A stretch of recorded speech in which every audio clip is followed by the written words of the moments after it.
Hi, welcome back to the channel. My name's Pete. We are covering the Driffield Junction to Malton railway line.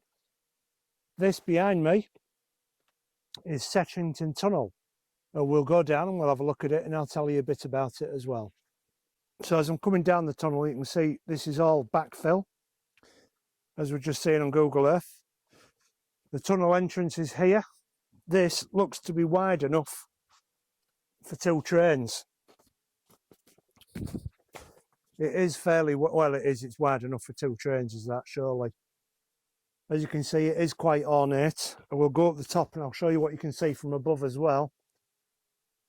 This is completely locked up and it is a bat sanctuary. However, I do plan on getting up to that vent and having a look through it. Bear with us. There we are, making our contraption on an extendable pole. We can get up and see through there and have a look inside this tunnel. You'd have to go through that. I can stand up here. And there we go, we are raising up. Let's move a little bit closer to that if we can. Get right up against the grill. Keep going, keep going, keep going. Just lower it down slightly.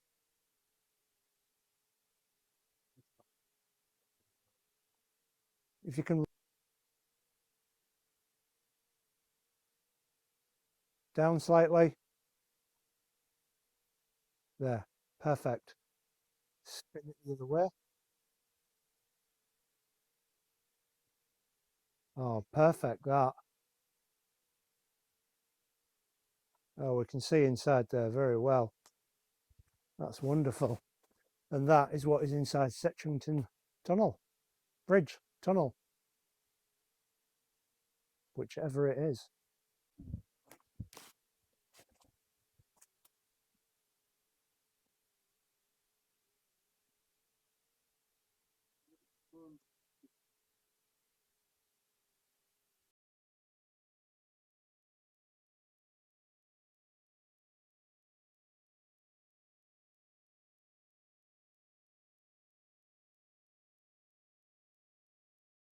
That is inside Settrington Railway Tunnel. Hopefully we've got some decent footage of that on our contraption. So we'll go around to the other side. We'll have a quick look at the other portal. It's more or less the same, very decorative. Wide expanse, like it's built for two tracks. And we'll walk down that a bit and see what else we can see. Now this is the top of that parapet wall above the tunnel. I mean, you wouldn't know it was here if you didn't know. There it is inside there. So this is the entrance to it coming from Settrington, and it goes at an angle over this road, over to them guys over there. Now that distance is slightly over 200 metres. And here we can see the corner of that wall a bit better. So I've now come over to the other portal. You can see an original coping stone there. But this bridge is maintained because it is still a well-used bridge. So they have reconcreted the top of this one to prevent erosion. But below it is the original brickwork, or stonework, and here, original copings at end. That would have gone along all the way through to the other side. That would have gone all the way up to that one there. We'll go down and we'll see what this portal looks like. Here we are at the other side. We've got this supporting wall here, and as you can see, it's almost identical to the other side. Big bricked up portal. That side there would have had probably the same sort of thing as this here, which is there, gone. I think it's just collapsed down a little bit. Looks like this could potentially be some rubble from there. You can't get access to this. I have tried. I have reached out to a number of people. I can't seem to be able to gain access to it. However, I doubt very much anyone would want you going in there. It is now a bat sanctuary. So leaving Settrington behind us, we are in the beautiful area of some snowdrops with it being spring. You can see how wide this area is. This is definitely wide enough for 2 tracks, which 2 trains could have run along at one time. And we'll continue up there and we'll see if there's anything else to be noted. So not too far away from Settrington Tunnel, we've come along a little bit and found this. That there, a gradient post, definitely railway memorabilia. There are so few things left on this track that it's an absolute delight to actually just see something.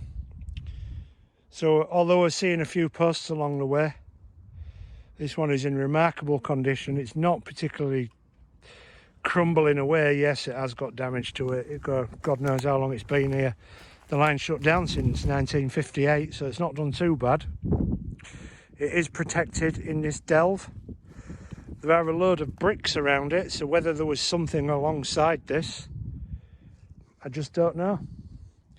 Continuing on, because there are some other things to try and find along this railway line. Hopefully some kilns somewhere. Okay, so moving on from Settrington Tunnel, we found another one of these. This one's bent over, damaged. Really nice to see, still here. If there's anything else, I'll continue to film everything we see.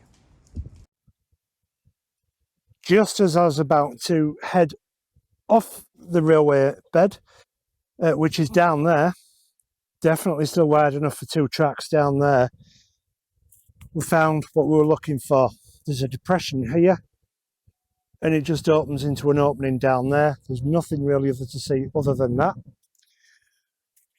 Over there is a quarry face. Here, this might just look like any old hole.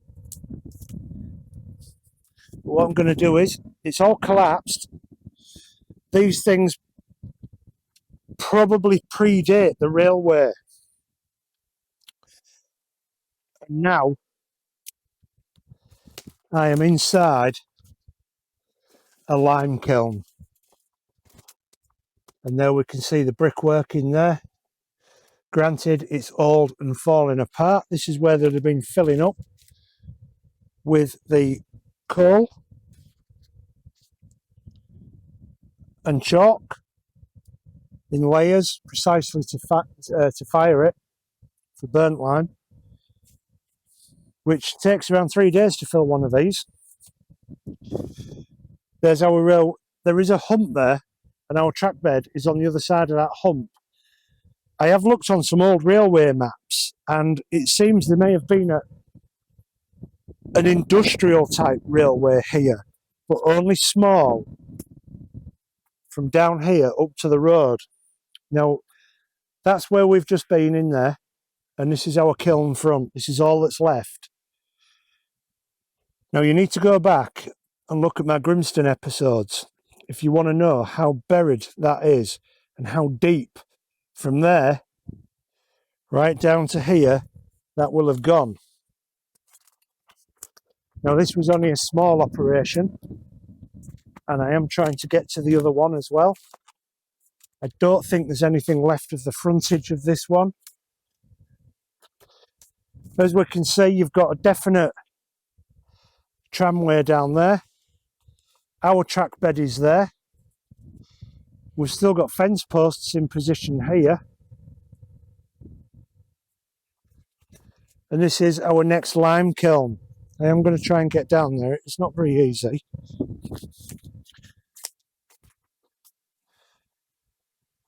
I am now gearing up to that lime kiln. The front of this one is all completely gone. You can see how old these are by the size of that tree in there and how far down that goes. But I hope you can see that, the shape of it.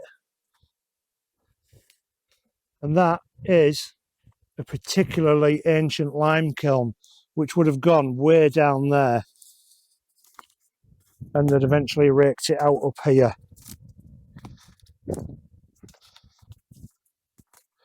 Now this embankment here makes sense because our track bed is there. We've got this mound here and we've got this bedway here.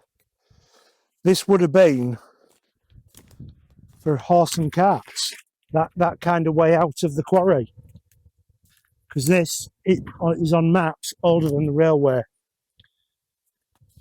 Okay, so we're going to continue on now, get back on the track bed, and we'll get to Scarlet Bridge. I'm continuing in along the track bed. Now this row of trees, no coincidence that that's a neat row across there, because that is the edge of the track bed. Our cutting is getting shallower and shallower, and it's starting to become unpassable up there, looking at that. And next on the track is a 3-arched bridge called Scarlet Bridge on Scarlet Lane, and we'll catch up there. So I've come away from the embankment of where we were, just up there. This is where the bridge was, and that's the embankment there back to Settrington Tunnel. And our next port of call, is a bridge down that way before the line completely disappears into Norton.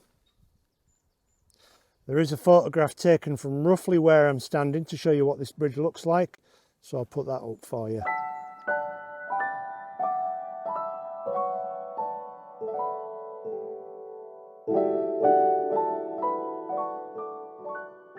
So our Scarlet Bridge is down that way. This is our embankment, and we are hoping to pick up a bridge along there somewhere. We'll continue on and hopefully we can come across that. From where I showed you the railway embankment, we've now managed to get on the railway embankment, and it turns into part of the Centenary Way. Down there's been a footbridge that crosses water, and the water of the becks are on either side. This embankment is in terrible condition. I'll turn the camera around and you can have a look. Now there's my buddy and my brother just walking ahead of us down there. And what I'm going to do is I'm going to show the camera down there. You can see water at that side. And I'll turn the camera around this way, and you can see water at that side. Now, the right hand side of this looks like it was being prepared for 2 tracks. This is only wide enough for 1. Now, whether that was the case when it was being built, they already started converting this to 1 track. I'm not certain, but the drainage beck at that side is far enough away, easy to put another track up there should the embankment have been built that high. Now, as I said, this embankment is in terrible condition. Look at how it's just coming away at the sides everywhere. And if we're looking at here, this part of the embankment, although it's been fly tipped on, is definitely wide enough again for 2 trains. It seems as though it was very fickle at the time. So what we're getting up to now is a bridge. This is heading towards Norton. Behind me is Scarlet Bridge. I'll show you what remains of this next bridge that comes up. So that way is Scarlet Bridge. This is the Centenary Walk, just along the track a little bit. And here there would have been a bridge with the railway going across the top. There is something on the top of there which I will show you in a moment. The track bed continues to go down, the embankment getting lower and lower all the time to the end of these trees. And then it heads into what is now a food factory up there. Now there's nothing left of this bridge. There's no parapets or wall edges or anything like that. It's been completely built up and filled in, so you can't see anything at all. Looks like the farmer's been doing a bit of management of the railway track. Well, I say railway track, I mean the beck at the side of this side. Becks on both sides here. This is now approaching the top of what the bridge was. And crazily enough, that towards Malton, down here, that is a railway sleeper. Now going back this way, we can see that straight line there. One there. Two bits there. And a lot more clearer is that bit there. Chairs for what the track would have been laying on. If I turn around again, we can look at that. Built for single track. But again, mysteriously, that beck is put so far away that potentially it could have even been built up for 2 tracks at one time had it been a successful line. So the next time we'll catch up with this track will be in Norton on Scarborough Junction. I'm now on Scarborough Road Bridge at Scarborough Road Junction. Our line would have gone off that way towards Malton. We will go down there shortly. This is an extremely busy road bridge.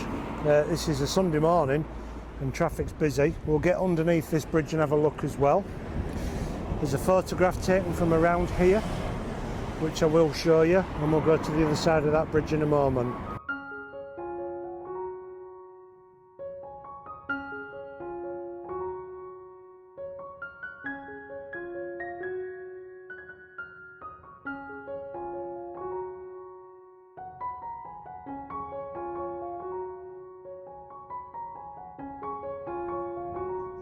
So crossing over onto the other side of the bridge, that's where we've come from, Settrington. There is a photograph taken from the embankment up there facing this way, showing a big old signal box about there.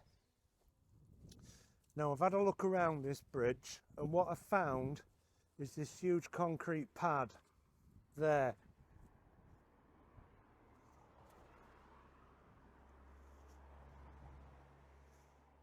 Down here, that there is approximately where the signal box was. And if I show you where the entrance to the bridge is, it's just there. Like I said, we will go under that. Also, I've noticed at the other side there is a fence. Now look at that fence over there, nice and modern. I will show you the fencing that I've discovered. So this is the other side of the bridge. We're going down here in all this ivy. We notice some fencing. Now if you look at this, if you know anything about railway fencing, look at that. Down, down. I'll pull it out a little bit so you can see it.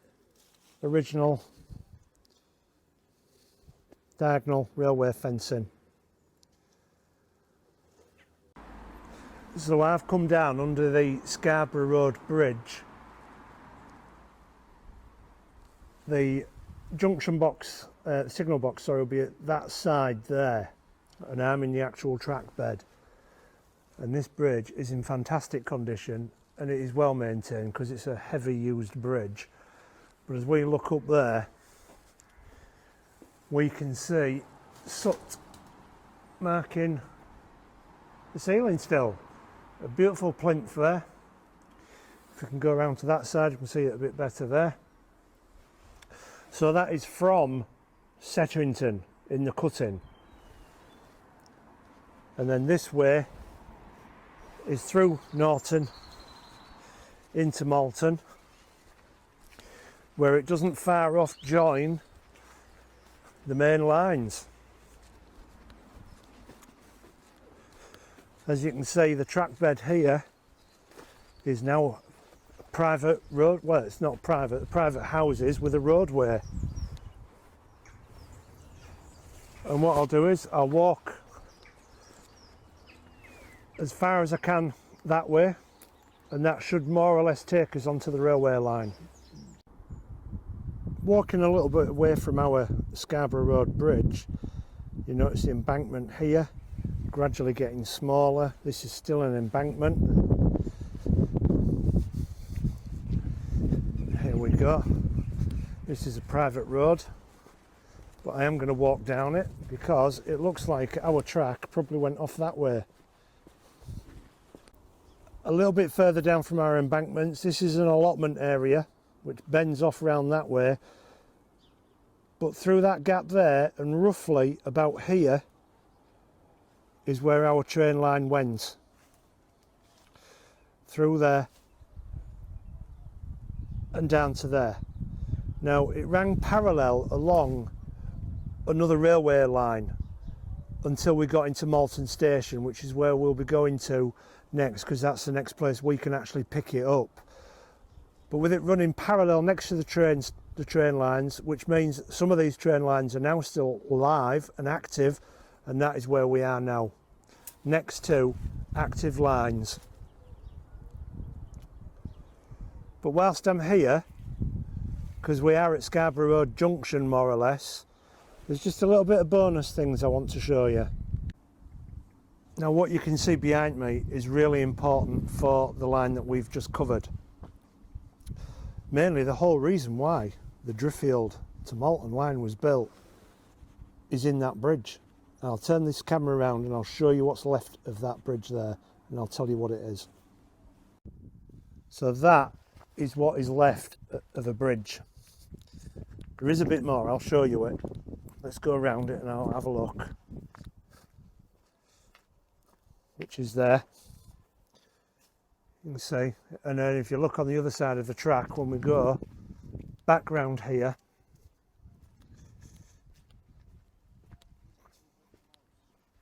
I'll get a better angle on this so you can see that. You can see a plinth at the top there. A railway line would have run across there.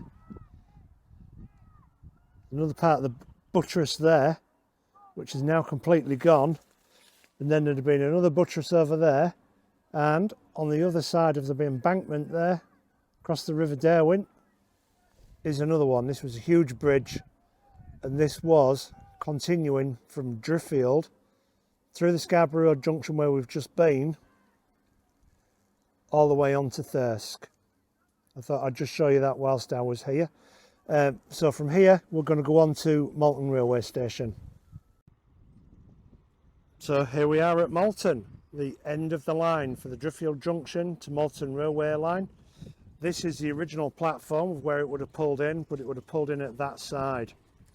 That side is now an Asda car park, and there is an Asda built on the site of part of the station. And I can show you where that roof went. Now what we're looking at here is the original edge of the platform, which no longer exists. We've got our bike sheds here. And there's our Malton train station there. And then what we have here is the original end of the line. Now you can see these parts here, they would have had ironwork coming across. There would have been a wall going there, not where this building is, and the platform would have been straight down there, and the passengers likely out through that archway. And if I just show you here, you can see a bit of wall jutting out there, that would have gone straight on. And these bits here, like I say, would have had supported ironwork for the roof, just like they do in here, just like that there, and a bit further down here too.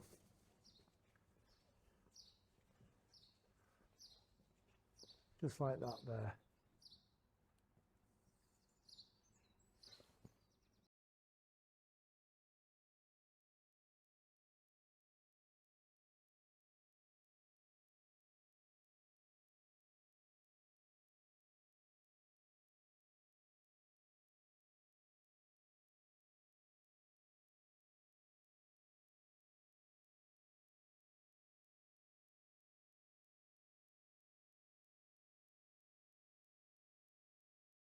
Thank you for watching this episode. I hope you've enjoyed the Driffield Junction to Malton Railway.